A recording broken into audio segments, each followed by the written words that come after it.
You're the first person to notice. I'm on Facebook, of course. Good afternoon, everybody. My name is Elise Hatton. I'm the Smart Hub Business Manager. It's my pleasure to welcome you to April's Lunch and Learn, which honestly, it feels like we were in this room yesterday with March's Lunch and Learn. The Council and the Smart Hub, Rockhampton Regional Council and the Smart Hub more specifically, is very focused on supporting our people in business, and that is why we host these monthly Lunch and Learns. And we try to bring topics to you that are really, really relevant. And I think we've nailed it today with our presentation. So we have a wonderful expert in the room, Adrienne Rourke, and she is going to share, she's employed by the federal government, and she is a federal government grants expert. That's not your official title, that's what I call her. She knows all about the different grants, and also she's very, very well positioned to be able to look at your individual business and your individual circumstance and be able to tell if there is a grant that you could apply for and what the chances are that you could be successful in that grant. And so as I usually do is I don't read the bio, you've all registered, you all know about Adrienne, but what I do like to do is share a quirky fact, and I put you on the spot just before. So here's Adrienne's quirky fact. She used to be in Rocky at the Rocky Grammar School and the boarding house, and she just shared with me at her breakfast this morning in Emerald, she had cold toast, and it brought back all the memories of being at boarding school and eating cold toast. I wonder if they still serve cold toast. That might not have... that food has improved a lot. My daughter's friend boards, and she said that they tell her that the reason why the food is the way it is to make them appreciate their parents' food when they get to go home. Anyway, so thank you so much for joining us today. Really appreciate your attendance. Thank you, Adrienne. Thank you. Thank you very much for that introduction. Very kind. I will qualify it saying that I have only been in the role for about 10 weeks, 12 weeks. While my previous life I was exposed to some business grants and what I did, but obviously now I'm learning. But my role is to be a connector, so certainly connecting businesses with the opportunities, the programs, the initiatives that the federal government has.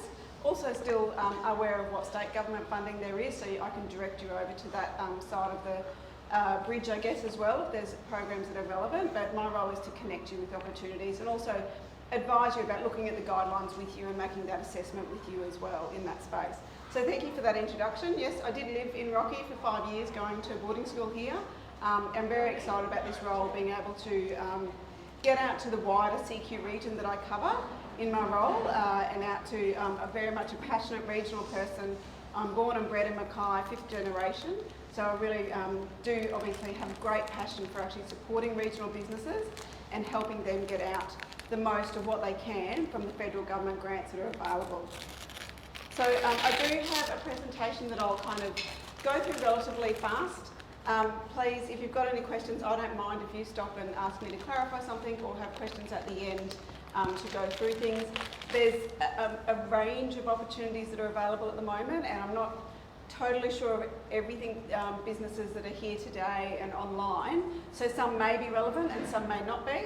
But also there might be some businesses that you know of that may value it, not necessarily for yourself, but be of value. So happy for you to point them to my direction or to our website to get further information. So just quickly, so I work for the Department of Industry, Science, Resources and Energy, and underneath that is the Oz Industry Program.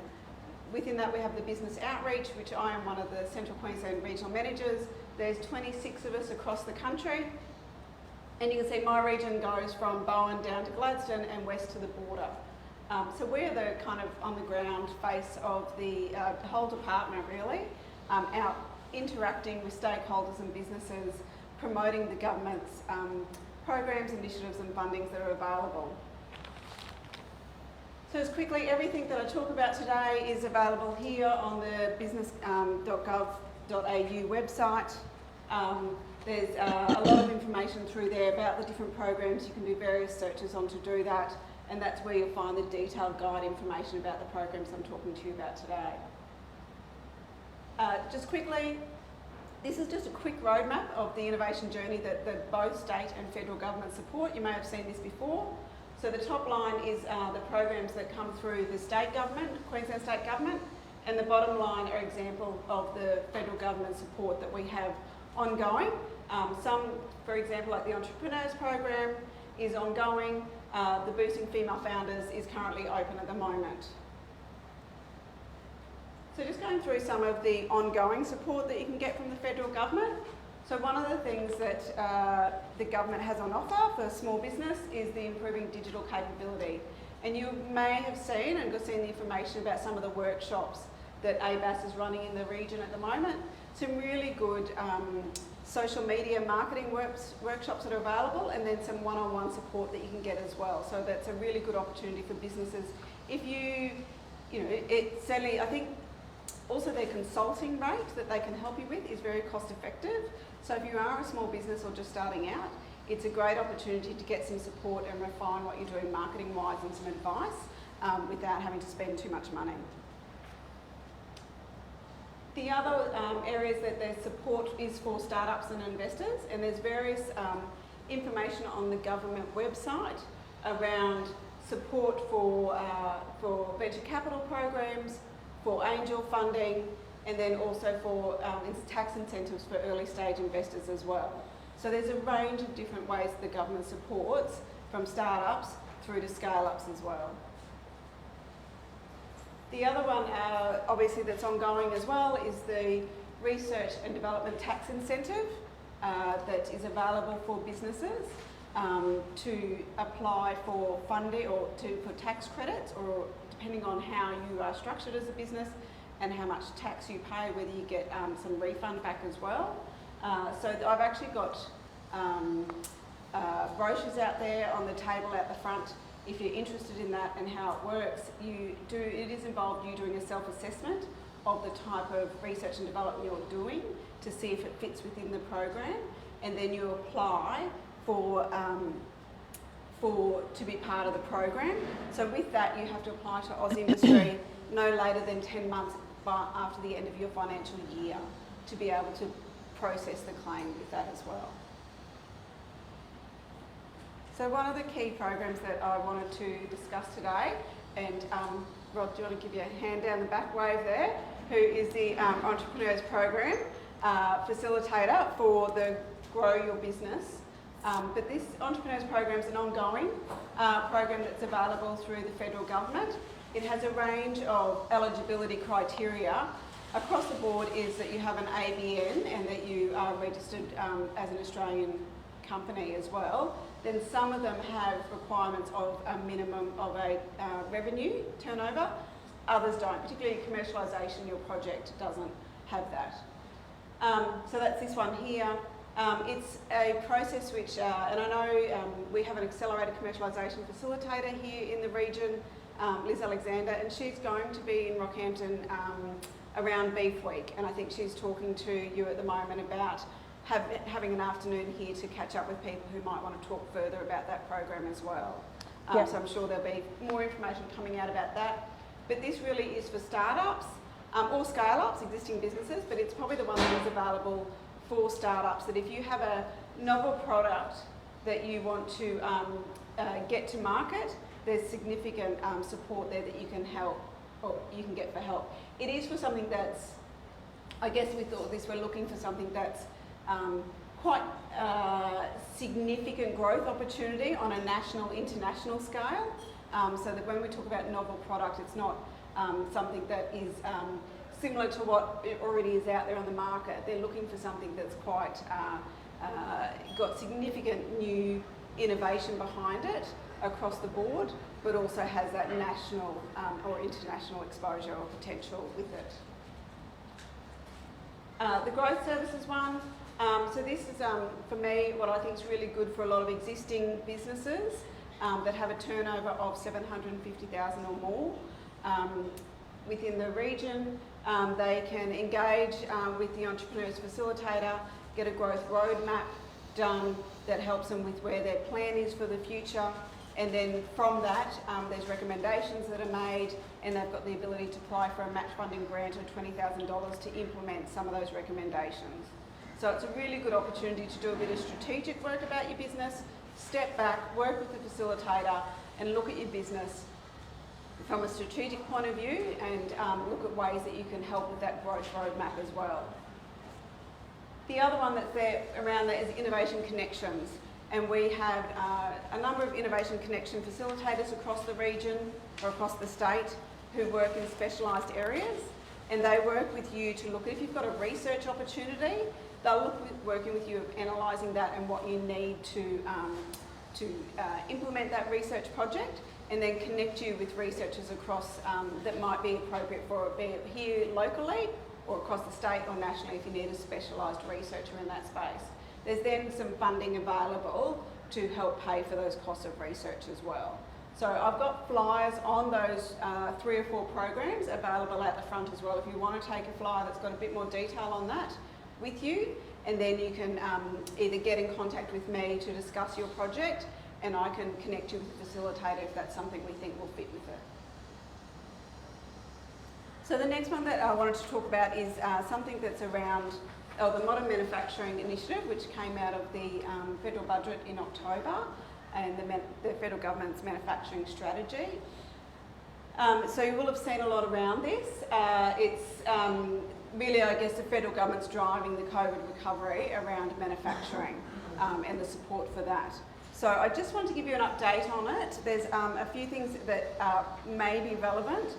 Some of it's probably more so for existing businesses that have a project ready to go, because it does, what's available at the moment does require match funding. And their projects are a minimum of $2 million. So they're probably sometimes not necessarily for a startup type situation, but we're looking for existing projects or that slightly higher level project that the government's looking to fund with it. So at the moment, the focus is on the Modern Manufacturing Initiative, and that is open with 3 streams open at the moment.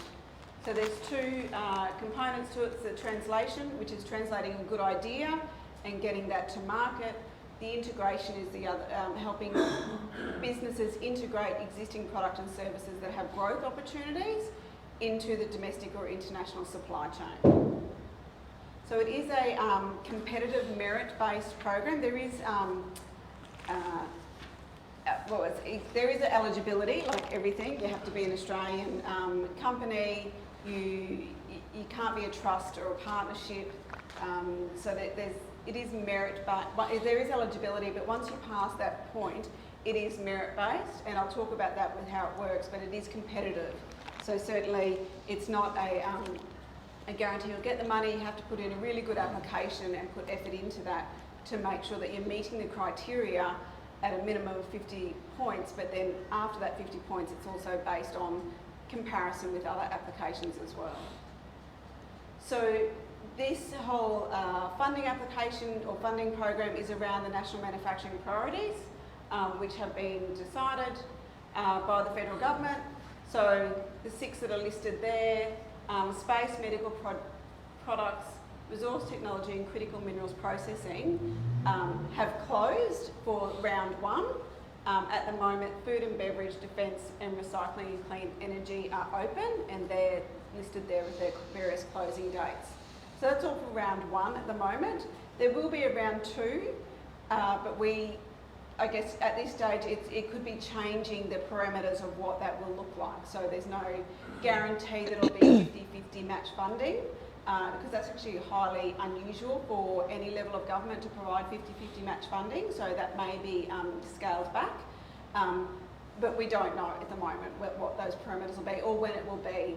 It may be sometime later this year, but we're just waiting to see. I think they'll kind of get through round 1 and get those assessments done and money out to those successful applicants, and then review the process and go back and launch round 2 as well.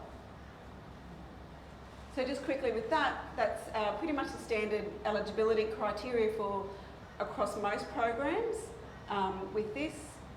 And this is the key bit, the assessment criteria. So as I mentioned, it's a 100-point criteria. There's, when you do the application, there's the 3 assessment points with bullet points underneath. It's really critical that you read the priority roadmap for each of the sector, for that sector you're applying to, because you need to, particularly in assessment criteria 1, align to that roadmap. So you have to clearly outline in your responses how you're aligning to the government's growth and opportunities for that particular roadmap.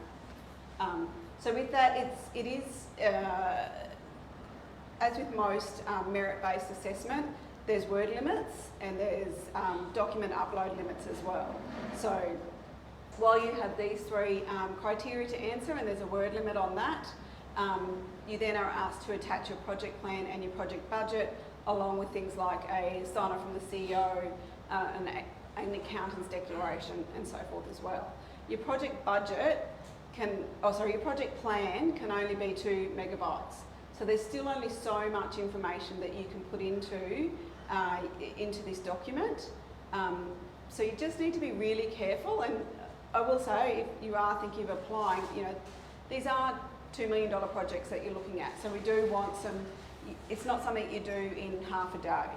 These are most likely applications that would take a good week to complete for you to think through what you need to do and how you address the assessment process. So when they become assessed by the panel, they can only look at the assessment criteria and at the attachments. So I guess, and they can only mark on the assessment criteria. So as much as I totally understand you may have a really great project, and if it doesn't fit into the assessment criteria, it's just probably not, let's have a chat first, because I don't want you wasting your time. It's about making sure it's of value for you as well. It's also, you might have a really good point about your project, but if it's not relevant to the assessment criteria, don't waste your 200 words writing on it, because they're just not going to be able to mark on it. They've really got to stick to what's in the assessment criteria. That's how the panel works.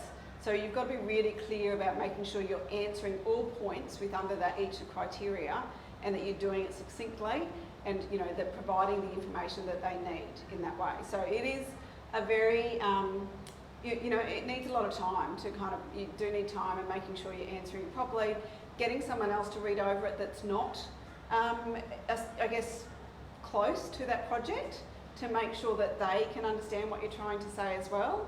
Think about the fact that people on the panel might be industry experts or selected by the government. Usually there's people from CSIRO involved, but they don't know the ins and outs of your business type thing.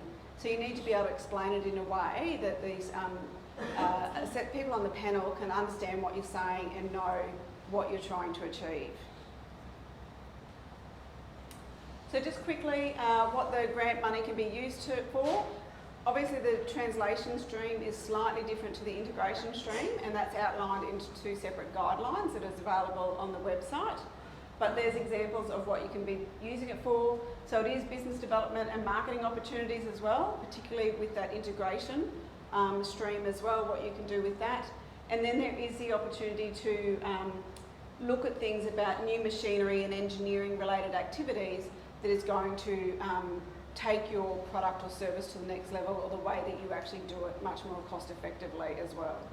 So they're certainly looking for doing things, not so much business as usual, but looking at doing things in a new way that's more involved with innovation, automation, or robotics as well in that space. So probably obviously there's quite a lot of information in the guidelines around the eligible project expenditure and what you can do.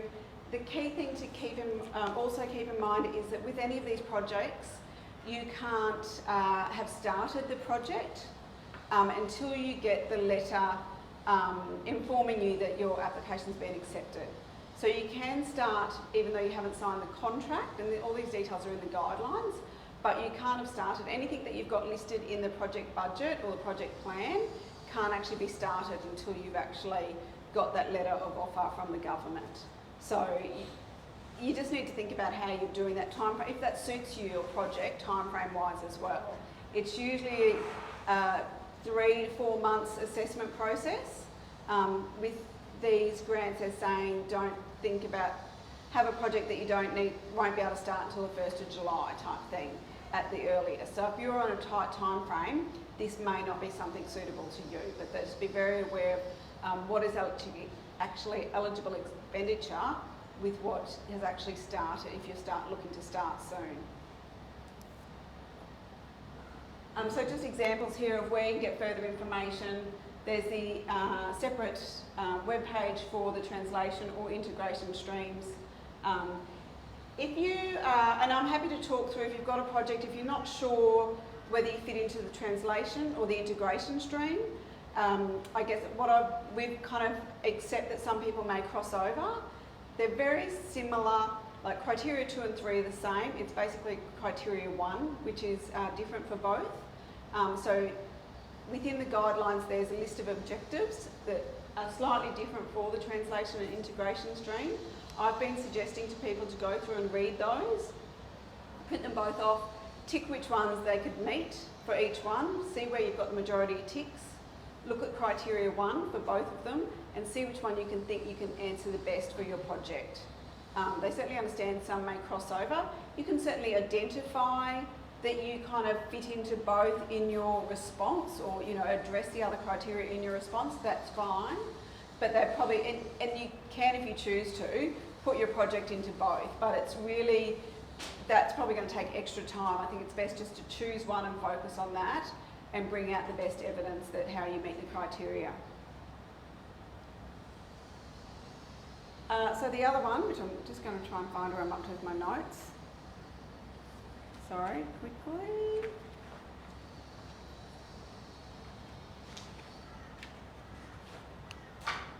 Up there. So the next is obviously the Boosting Female Founders, which has just come out, and it's around 2 with that. So this is obviously to really support female startups, recognising that they sometimes face some disadvantage over the male startups in gaining access to finance and support for their startups. So it's really creating more diversity in that startup community and looking at what they can do to support them. So it is a 2-stage process. Expressions of interests are open at the moment. There is, for startups in regions, more of a, you can ask up to 70% of your eligible project expenditure with that. So minimum grant of $25,000, maximum grant of $480,000 with that. So with this, the expression of interest round closes on the 22nd of April. It's open at the moment. So that's a process online. There'll be 2 stages with that. The first expression of interest will be assessed, and then people, if you make it through that, will be asked to put in your actual application.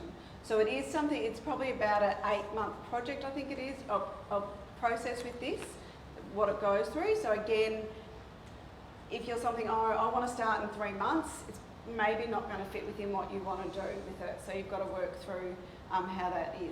There is a fair bit of support being offered to people putting in who get through the expression of interest round as well, and other business support and advice they're getting as well this time. So that's something slightly different for that.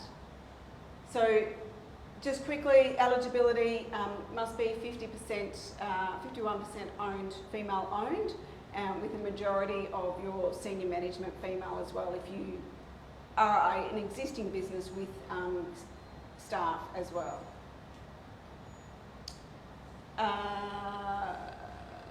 So with that, and then I think with this one, a key thing that we've kind of been, again, they're looking for something very novel, something that's got great significant scale-up opportunities within Australia.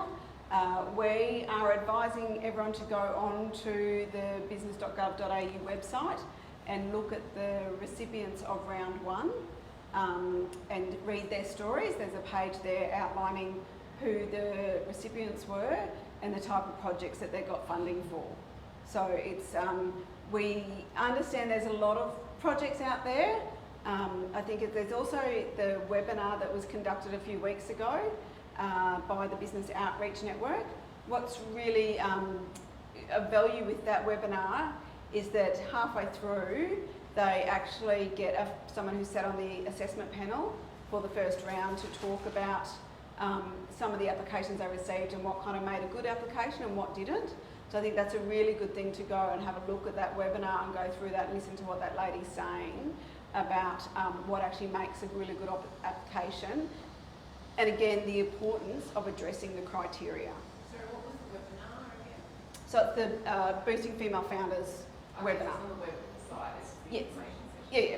So it was the information session that was held about 3 weeks ago, and they recorded it and it's up on the website. So the second half of that was what someone from the assessment panel talking about that, and the importance of really addressing the criteria and what type of projects they're looking for in that space.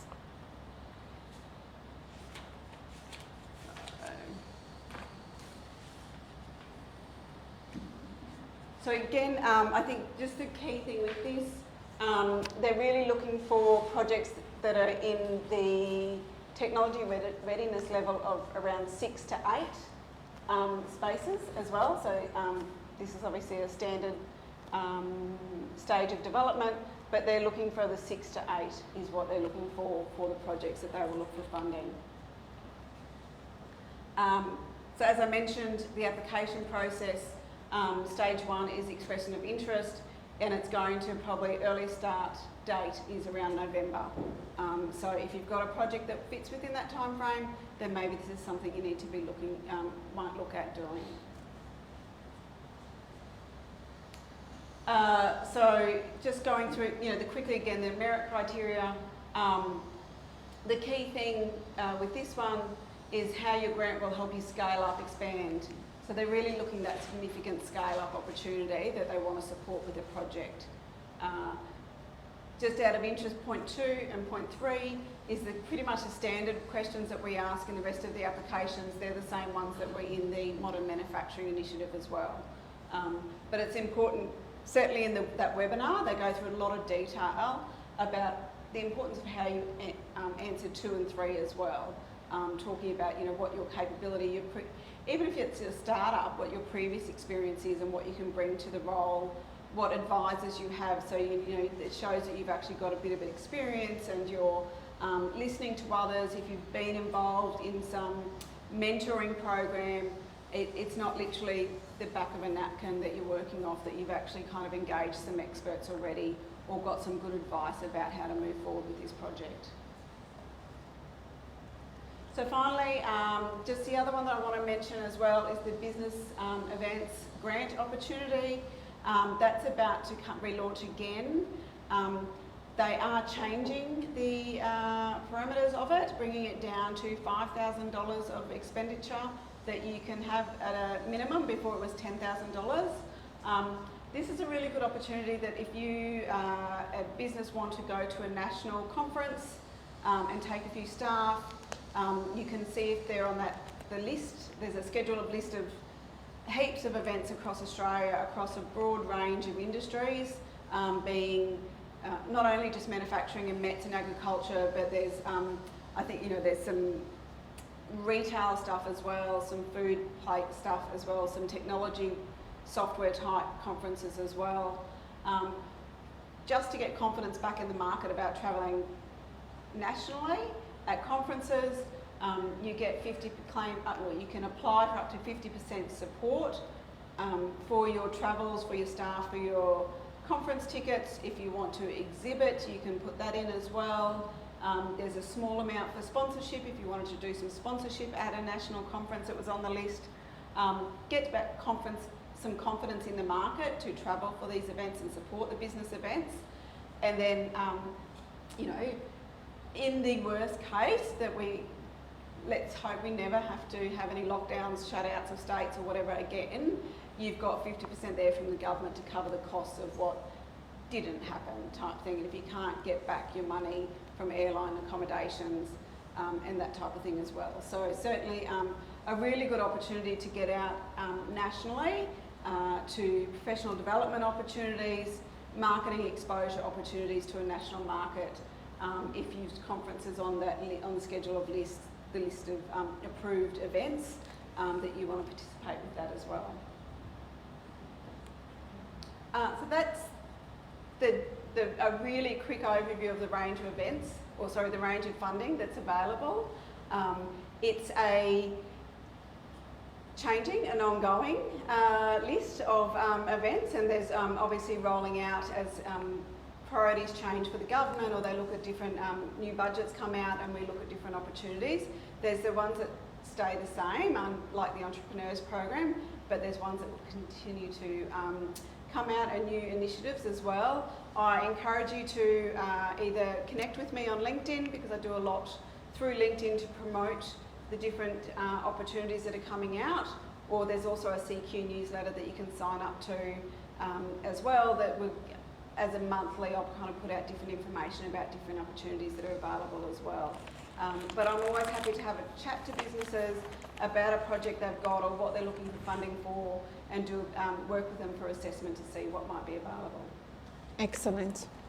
Thank you. I think we purposefully kept this kind of presentation a little bit short so that we could actually ask questions in the room. So if anyone has anything that they'd like to run by Adrienne, this is your opportunity. It really is, for you to be able to speak to someone in government who knows exactly what they're looking for, and she knows exactly what the criteria are, and she knows how they'll be assessing. So I know this from being in government myself, right? If you are in the room where this stuff is discussed, you have a much broader understanding of what is actually going on, as opposed to just what is written on a piece of paper, which is really open for interpretation. So this is your opportunity. Put your hand up and ask a question. Yes? Yeah, well, I have actually applied for some of this online already. With the facilitator, I wasn't sure, there wasn't a list or anything, and I didn't know, how that was best going to be matched to my industry. So, yeah. Is that the entrepreneurs one? Or yeah, and I will say probably with some of it, I know you probably did, but by all means sometimes come through myself. Can do a quicker process than doing the online registration as well. But I'm happy to take your details and have a chat and see. We can certainly connect a bit faster and see whether it's appropriate with that. Sometimes it just, the way it goes through the online registration process can, I think, take a bit longer. It's easier for me just to make an assessment with that. But yeah, if you just completed the form, I know that's a short form with it, but yeah. Okay, so what you're proposing, and is that just for that specific grant, or is that for anything that we might be? It's just the Entrepreneurs Program. Yeah. It's easier to do the connection sometimes through myself. Right, so complete the form and... No, you don't even need to complete the form. Just my email. Email you. Yeah, come through the Smart Hub to get my contact details. Yeah. And send me an email. I'll have to have a chat, and then we can connect you that way with it.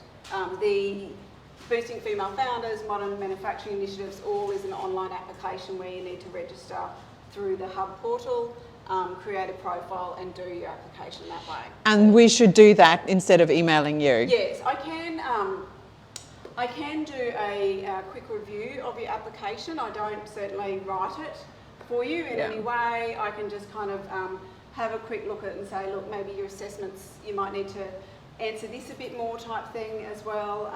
But yeah, it's all a formalised process that we don't kind of get involved in at all. Okay, so if we would like, and that's a very kind offer, to review an application. If we'd like for you to review one of our applications, do we go create the profile, complete it online, and then share those details with you? How do we get it to you? It's a bit tricky with that one. Yeah. So you kind of sometimes have to just cut and paste into a Word a or Word document and just send me the Word document. I'll Right. look over. I don't make any changes or anything. I'll just No. come back with a few bullet points and say maybe have a look at these areas or this kind of. But also again, I probably encourage you to have a chat to me first before you even start the application, just to make sure that it is suited to you. I guess it's always your decision in the end if you choose to apply. Even though our advice is that you may not fit it.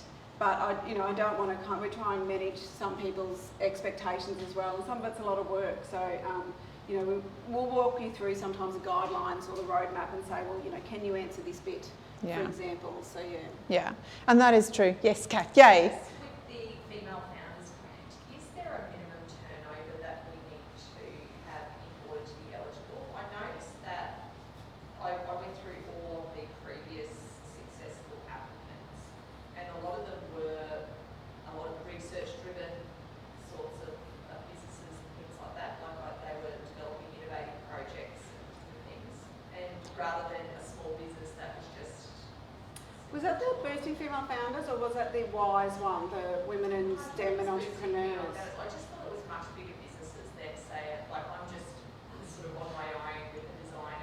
is definitely for startups Okay. in that way, because a double. They were from my brief look at it, because that was before my time. There were certainly a lot of small businesses, a lot around the digital technology space that they were looking at, a few apps and things like that, or software providers doing some stuff around that kind of much more digital technology. So there certainly it's certainly for startups. Okay, good. There's no minimum turnover as far as, I'll double check it, but I don't think there is. So what's the It's for turnover startups. that you kind of saw, Kat? Look, no, I just thought that there would be. But that's what the wise one was definitely. It Yeah. feels like they're bigger businesses too. Yeah. Because I can reflect on that. It felt like they were really established, very successful, and this was just, the next step up was how it came across, and that might be because they're really good at writing their sentences, and we still have self-doubts because we're still learning, but it certainly came across like they were much bigger enterprises than And the one-off. The amount of money they were granted as well was, they were getting the full 400 or between 2 and 400, whereas like for me, I was thinking I'd be happy with 25 grand to help me get my next product prototype on the ground and up and running. So I sort of didn't, I left it at that and sort of thought, okay, this is more for. Well, I think it comes back to that novel product. Yeah. And really the scale that they kind of want to do. And again, it is that competitive grant process as well. Yeah. So sometimes I've sat with people and said, don't just, if you want to look at putting an application in this, don't just think of a year, because most of this grant you've got 3 years to apply for funding for. So, what is your stage 2, 3 or 4 type thing? Similar to that with, if there's something you're in the middle of now, you can't get funding for that, well, can you make that stage 1 and you're working on that, but apply for stage 2 to 5 type thing. So, think a bit more on the longer, I guess, medium-term frame of what your plan would be. Can I It can just... get scary, and then you've got to sometimes get match funding. That's the only thing with it, but that's kind of what we're trying to, have. It's not just what I want to do in the next 8 months type thing. And I think that kind of speaks to an underlying challenge that we have, and I'll speak from a female perspective, is that we're just like, I think this is a business, I think I'll have a go, I think that this might work, but I still have a large chunk of doubt that this is probably still not actually a thing. And when you come to anything with that kind of half in, half out attitude, everyone can sense it. It comes through in everything you do. It comes through in every meeting you show up to. It comes through in everything you write. It comes through in every way that you present yourself. And so if you're going to do this, do it. Like, be confident. If you haven't bought your own self and your own business, it's unlikely that anyone else is going to. And even if what you're doing now isn't quite working, you should have the confidence to know that you can tweak what you're doing until it works. And that's what gives you the confidence. So in the end, it's not about your business model as it stands today. It's about your ability to find a business model that'll work. It's about your ability to run a project that'll produce an outcome. And that's what we need to believe in ourselves. And that's what we need to come to with everything we do. And I think if we can hang on to that. And Kat, you're a really great example. You can hang on to your ability to get stuff done. If you hang on to that and you come to it and you're willing to back yourself by that match funding, you'll find that the outcome is very different. But you'll also be more willing to do that because you know that you can make it work. Yes? Just quickly, the beauty of having Adrienne in the room is you now see her and you put her contact details. There's a couple of key things. One is never self-select out. Yes. Ask, is this the thing you can do? Okay, that's fine. And the other thing is, if it's not hitting the spot in the region, feed that back. And it's part of a network of regional managers that feeds directly to policy within the department. Yeah. And if there's feedback coming from a region that, we really need something that's a slower, slightly lower entry point with a regional specificity. And that's right, that's why I'm making that first point of contact with me before you start it. So at least I know who's showing interest. It's an ongoing thing I'm starting to realise about trying to gather the data. For example, I know, because my background's more METS related, I know there's a number of businesses that haven't applied for MMI because they probably didn't have that $1 million or $2 million project. They had like $500,000. So, at least I've got that feedback to kind of go, we might not have, there might be another option there for businesses to actually, it's more kind of business as usual, but it's a growth opportunity for them type thing. If they can just get another piece of equipment, they can put on X amount of staff and go on this growth trajectory. So there's probably, for me, I know that's an option to feedback, like what says, that information to go back. That might be a different option for the program managers to consider next time. So certainly, certainly happy to talk about that. There might be other things that come up that might be within the state government that I know of that I could direct to you as well. Look, I reckon it's a great grant. I really think it's awesome that, we're supporting women and that sort of, especially women founders, because we're balancing so many different things in our lives, that this support is really critical. But yeah, I'm just reading through all the different bits and bobs. Yeah, and look, I think from your point of view, this gives you feedback about what you might want to look at doing. To me, I see, or automatically, there's an opportunity to do a bit of some workshops, some mentoring support for females on how they actually, have that confidence, or they come out with that professionalism to say, no, I'm going to stretch myself and actually rather do a slow growth. I know I need to get more success, I've got to go on a fast trajectory to get up there and get the funding, and how they actually plan for that, and things like the WISE funding and stuff like that, or your incubator funding projects and stuff like that might be something that gives you then the information you need. Yeah, absolutely. So, and then there's for future funding rounds and stuff like that. If it's not this time for you, That's right. You're in the right position for the next time. Yeah, 100%. Thank you. So but it is. I am catching up with you shortly. Yeah, no, but it is about the confidence and how you look at it differently. Some startups will just go, we're just going gung-ho, and I'm just going to put all this in and we're going to do all this stuff, and if we get it, we'll just figure it out. Whereas some people tend to be more females, are like, oh, we're just going to take it slowly and manage it. And, but unfortunately the government wants to see the ones that are really going for huge growth opportunities. They tend to say that men focus on what they want to achieve, and women get caught up in how they don't achieve it. So they don't get to the what. Yeah. So yes. That's exactly right. Any other questions?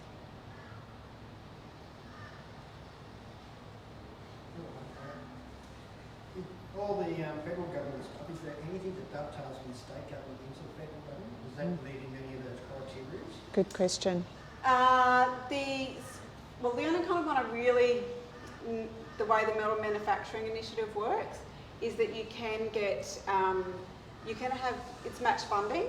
So 25% of your match funding can come from the state government if you are able to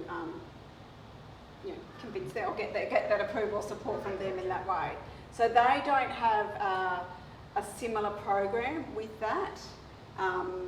Here, obviously, in the Rocky region, you have the manufacturing hub, which has some funding.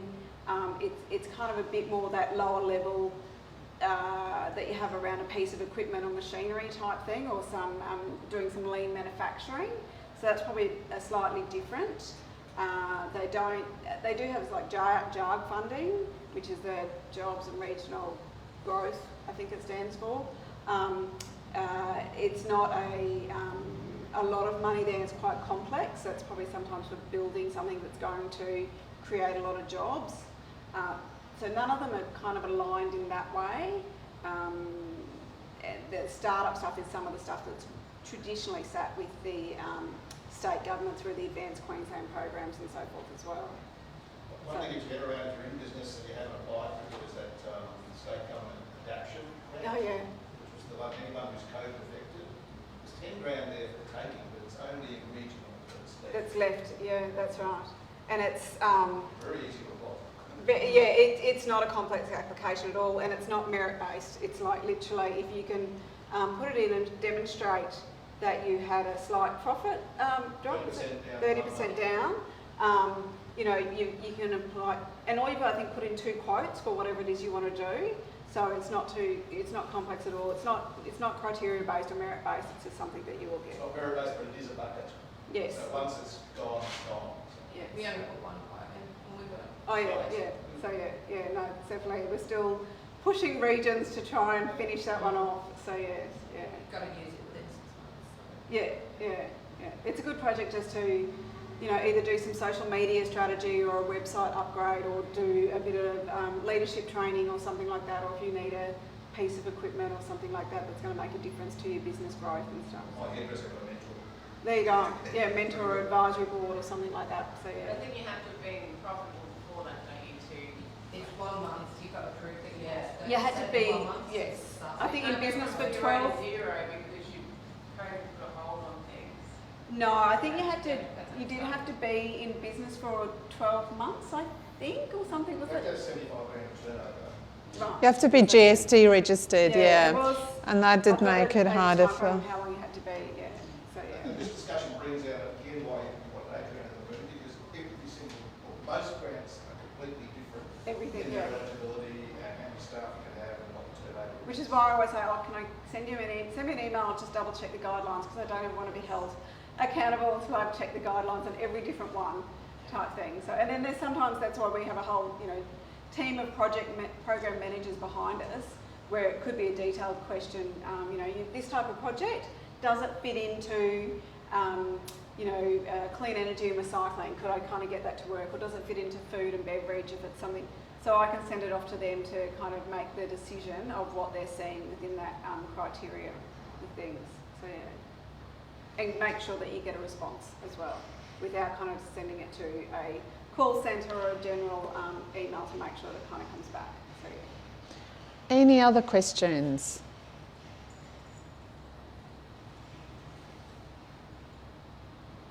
I just read feedback on an event we hosted for International Women's Day, and one of the feedback comments was, give us more time to work up the courage to ask questions. So now I'm a bit unsure when to go, okay, right, we're done. Or, are we still waiting? Still waiting? No, honestly, if you have a question, just kind of do this.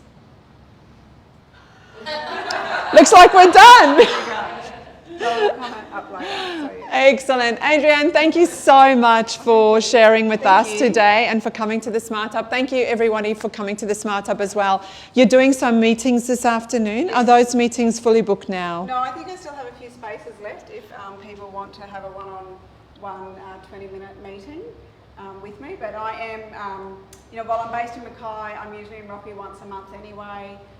At future down the track, obviously, if there's something that comes up, I'm on the phone. I'm happy to always take a phone call anyway and have a chat, or do a teleconference call as well. So yeah. But if you do have time this afternoon and you do have a grant in mind, please do take advantage of the fact that Adrienne's here today. I think the best way to book that is through David or through Jacinta. Yeah. Just through Jacinta. So just go to her and she'll give you a slot. So thank you very much again for joining us. If you want to access any details, please just message the Smart Hub email address, which is smarthub@rrc.qld.gov.au. And we will have another Lunch and Learn in May. Oh, you're so good. And it is about optimizing your website and social media integration. Yes, we've had this one planned for a few weeks, for a few months actually. It's been rescheduled. So it's with Kylie Ufer from Profitability Virtual Assistant. So I can highly recommend that you show up to the 14th of May, date claimer, the 14th of May, optimizing your website and social media integration. 14th of May. Thank you very much for joining us today, and we'll see you then.